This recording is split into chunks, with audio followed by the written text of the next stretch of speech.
can't even play it. I just try to play that with one finger per fret and I can't do it. Horrible. Why do people do that?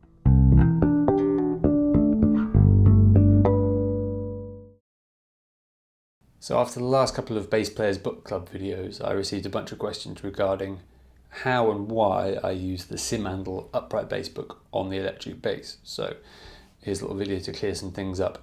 In a previous video I said that Simandl helped me to get my technique together, which I probably should have clarified, because most people when they hear the phrase good technique, they think that that means that you can play really quickly and just sort of shred all over the instrument. But actually, good technique to me is much more than that. I don't really like the word technique. I prefer to use the word tone, because when you think about it, what is technique? Technique is how you use your hands on the instrument, and the way in which you use your fingers on the instrument affects how the bass sounds. It affects your tone. So technique is tone, tone is technique. There's a misconception that good technique stands for being able to crank out endless reams of 16th notes at 140 BPM. I certainly can't do that, but I like to think I have a pretty good level of technique, because for me, technique is about being completely in control of your note length, your articulation and your dynamics at all times, regardless of what you're playing or where you happen to be on the fretboard. It's important to note that the Simandl book, or any other book for that matter, is not imbued with any special magical properties, and that you could use pretty much any double bass method book, the Rabe, Bottesini, Rabath, whatever. Had I come to any of those books first, they probably would have had a similar effect. It's not that the Simandl etudes have some sort of secret sauce in them. It's purely the fact that using a method designed for the double bass forces me, as an electric bass player, to look at things a bit differently. If you've ever tried to play the double bass, you'll know that it's about 1,000,000 times harder than the bass guitar, because suddenly someone's taken away all your frets. They've stretched out the fingerboard so all the notes are about 1 meter apart, and they've quadrupled your action, which means that most double bass methods force you to approach fundamental concepts from every possible angle and include a bunch of things which electric bass players normally overlook because of the way our instrument is laid out. Our instrument lends itself very much to pattern-based sort of vertical position bass playing, whereas the double bass lends itself more to horizontal approaches to things. I'm going to play through one of the earlier etudes from the Simandl book so you can see and hear what I'm talking about. This one is in the particularly unfriendly key of D flat major, which means I have no open strings diatonically. I'm not going to use a metronome, and this is because when I practice these things, I'm not interested in what I'd call clock time. Tempo is not important. I'm still going to observe the relative tempo of things, relative note values, etc. But speed, tempo is not the goal. The goal is to make sure that all my notes are nice and even. I'm playing every note to its maximum possible value, and that my left hand technique is as flawless as it can be.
Now, there might have been some things in that exercise that seem a little bit unorthodox and a little bit counterintuitive maybe compared to other things that you might have looked at before on the electric bass. But Simandl is kind of like learning to add up all over again. If you think back to when you were a little kid and you learn that 2 plus 2 equals 4. And then pretty soon after that you realise you can get the same result with 3 plus 1. Subtle difference, but quite important.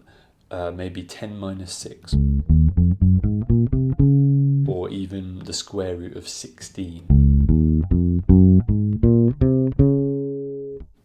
All of those things end up with the same result, but they lend themselves to different musical contexts. If you think about it, when was the last time that you did any sort of serious study into single string playing? Approaching a scale from this sort of perspective can be quite taxing. Suddenly your left hand technique is under a lot of scrutiny, and you have to make sure that your shifts are barely audible, as clean as you can make them, and that your note lengths are still largely intact. We want to play every note for its maximum possible value. We want that to be our default. Anyone can get on a bass and play short, choppy notes really quickly and make it sound like they know what they're doing. But I think the difference between good players and great players is great players make sure that their notes are always as long as possible, even their short notes, even their 16th notes at high tempos are still as long as possible. They make sure that their notes are always intact. So with this,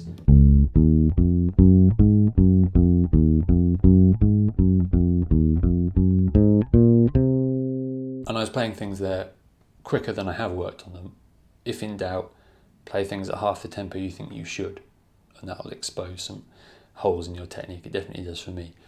I would take these sort of ideas and try and make sure that my shifts were as quiet, as seamless as possible. Now, the overriding factor for this when I practice any of this stuff, or actually when I practice anything at all, is do my notes sound as good as they possibly can? And if not, what needs to change? What do I need to work on? It might be that I'm breaking notes off in the middle of a shift. It might be that if I'm playing fourths, so we had this little idea, where was it? This idea. This is a great couple of bars for technique actually. We've got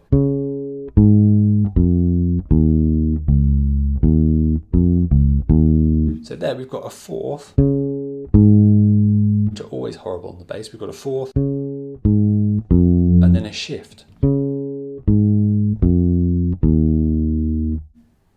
So I spent a long time practicing that sort of thing. Obviously with a fourth you can split it between two fingers, but not always, and in some contexts you won't be able to do that, so it's worth practicing being able to jump with one finger and not have this. That's easy to do. Very easy to cut the note off unnecessarily. So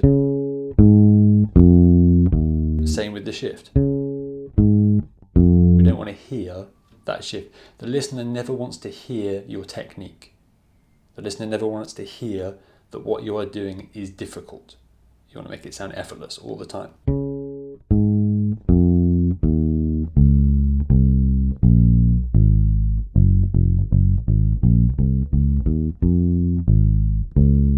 So the first half of the Simandl book features a progressive series of etudes, just like the one I just played, starting out in what double bass players would refer to as half position, which is F major basically.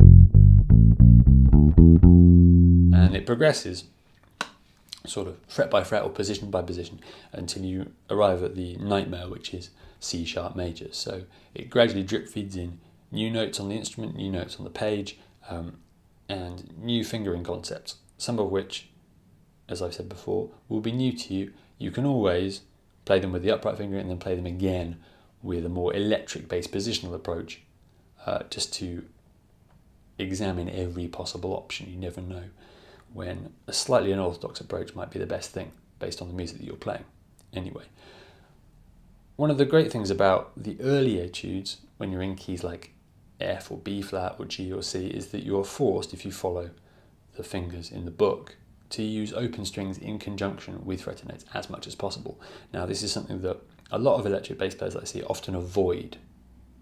They prefer to use fretted A's, fretted D's, fretted G's, etc.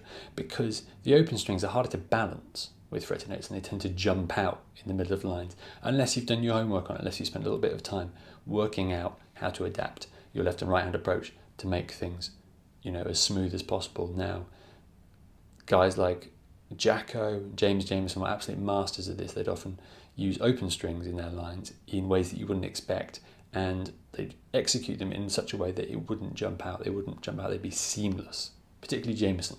So he'd throw in a lot of open strings, he'd sort of bounce off them, particularly when using chromatic approaches, and he'd make them sound completely seamless, like they were, sewn into the line, even when the open strings were non-diatonic.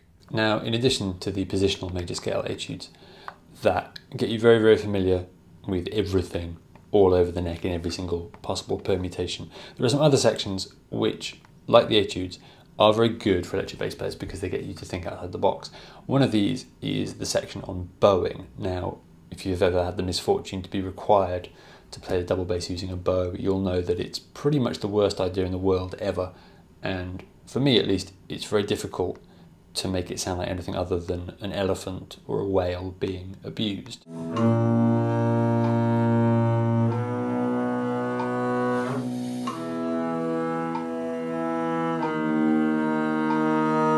The benefit of the bowing exercises for me are that it gets me to experiment with different ideas of left-hand articulation, which is something that a lot of bass players often neglect. We tend to play everything in the same way, and particularly legato technique gets thrown out of the window a lot of the time. We resort to the sort of machine gun typewriter thing, particularly when we solo, because it's hard to remember that we have legato technique available to us in the heat of the moment. Anyway, what the Simandl bowing exercises do is they give you a simple B-flat major scale, and they take you through every single permutation of possible combinations of staccato and legato notes, short, disconnected, or smooth and connected. For the legato notes, which would be played with one bow on the upright bass, I use a hammer-on to connect those notes. So here's how some of these different ideas sound. Here's the first one.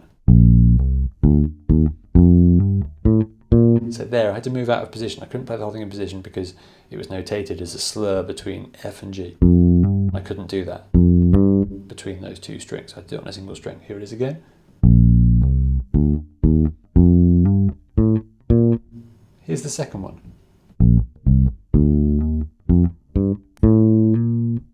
Number 3. So that's a really good one because it forces you to make sure that all your hammer-ons are completely even and that the hammered notes are the same volume as the plucked notes that just preceded them. Here it is again.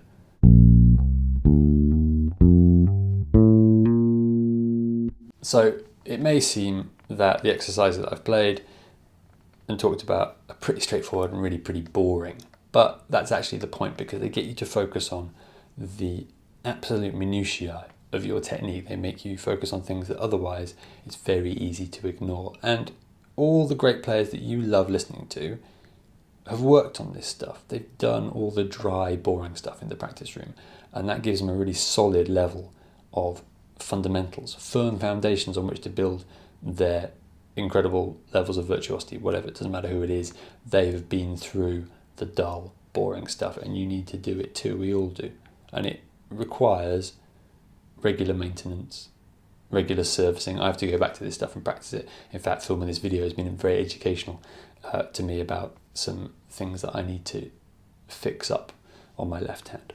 Anyway, going through Simandl, spending some time with it, it doesn't have to be all day every day, it can be a little bit once a week, but it gets you out of a rut, gets you thinking outside the box, and gets you playing a little bit differently to other electric bass players. And really the goal is to get the instrument out of the way. We just want to be able to play music without any sort of technical hang-ups. And working through these exercises, these pretty simple exercises, and developing other approaches to playing lines can really, really open things up, because ultimately you want to be able to play any series of notes any possible way. And the only way you can get to that is by removing any obstacles in your technique. You don't want to be hemmed in by what your technique obligates you to do. You want to be free to play the music in the way that it's written or the way that you hear it in your head.